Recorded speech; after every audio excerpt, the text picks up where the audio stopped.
अगर आप आलसी हो गए हैं तो यह कहानी ज़रूर सुनें।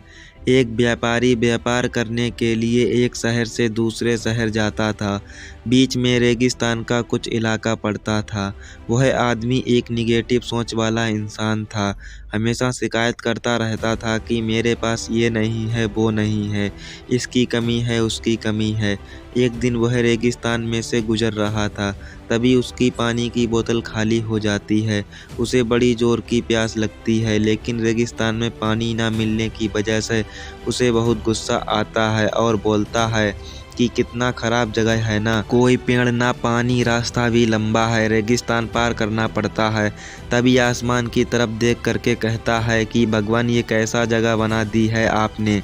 अगर मेरे पास में बहुत सारा पानी होता, बहुत सारे संसाधन होते तो इस जगह पर हरियाली कर देता, बहुत सारा पेड़ लगा देता। वह आदमी ऊपर देखकर ये सब बातें कह रहा होता है और ऐसा लग रहा था कि जैसे ऊपर वाले से जवाब की प्रतीक्षा कर रहा हो कि भगवान कुछ कह दें। अब चमत्कार ये हुआ कि वह जैसे ही नीचे देखा, उसे अपने आंखों के सामने एक कुआं दिखाई दिया।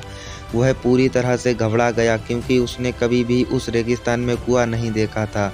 वह कुएं के पास पहुंचा और देखा कि कुआं पूरी तरह पानी से भरा हुआ है, परंतु वह आदमी नेगेटिव सोच वाला था और हमेशा शिकायत करता रहता था और फिर से आसमान की तरफ देखते हुए बोला, भगवान, पानी से भरा हुआ कुआं तो दे दिया, लेकिन पानी निकालूंगा कैसे?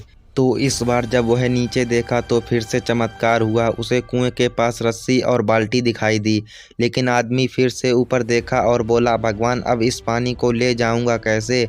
तभी उसको एहसास हुआ जैसे उसके पीछे कोई है। वह पीछे मुड़कर देखा तो एक ऊंट खड़ा हुआ होता है। वह पूरी तरह से घबरा गया, सोचने लगा कि ये तो सच में होने लग रहा है। मैं बातों बातों में कह तो दिया, अब मुझे यहाँ हरियाली करनी पड़ेगी और पेड़ लगाने की जिम्मेदारी लेनी पड़ेगी। आदमी को पानी से भरा हुआ कुआं मिल गया, बाल्टी और रस्सी मिल गई, पानी को ले जाने के लिए ऊंट भी मिल गया, सब कुछ मिल गया। अब वह आदमी सोच रहा था कि ये मैं बातों बातों में क्या बोल दिया, ये तो गड़बड़ हो गया। अब वह तेजी से दौड़कर भागने लगा। वह भाग रहा था, उस जिम्मेदारी से बच रहा था। तभी एक कागज उड़ते हुए आया और इसके शरीर पे चिपक गया। उसने जब उस कागज को देखा तो उस पर लिखा हुआ था कि मैंने तुम्हें पानी दिया, कुआं दिया, रस्सी और बाल्टी दिया, पानी को ले जाने के लिए साधन दिया, फिर भी क्यों बचकर भाग रहे हो? उस आदमी को लगा कि मेरे साथ पता नहीं क्या हो रहा है। वह दौड़ते दौड़ते रेगिस्तान को पार कर लिया, लेकिन उस रेगिस्तान को हरा भरा नहीं बनाया। यह कहानी हमें सिखाती है कि हम में से बहुत सारे लोग ये कहते हैं कि बड़े स्कूल में पढ़ लिया होता या बड़े कॉलेज में चला गया होता तो ये कर लेता, अगर मेरे पास बहुत सारा पैसा होता तो ये कर लेता, मेरा वास मेरा साथ नहीं देता है, नहीं तो मैं पता नहीं क्या कर देता। हम हमेशा शिकायतें ढूंढा करते हैं, अपनी जिम्मेदारी से बचकर भाग रहे होते हैं। ये कहानी हमें सिखाती है कि लाइफ में हम जो कुछ भी कर रहे हैं 100% जिम्मेदारी हमारी है कि उस काम को बिना किसी शिकायत के पूरा करें। तो दूसरों पर दोष देना, उनकी गलतियां बताना बंद कीजिए, अपनी गलतियों को सुधारना शुरू कीजिए।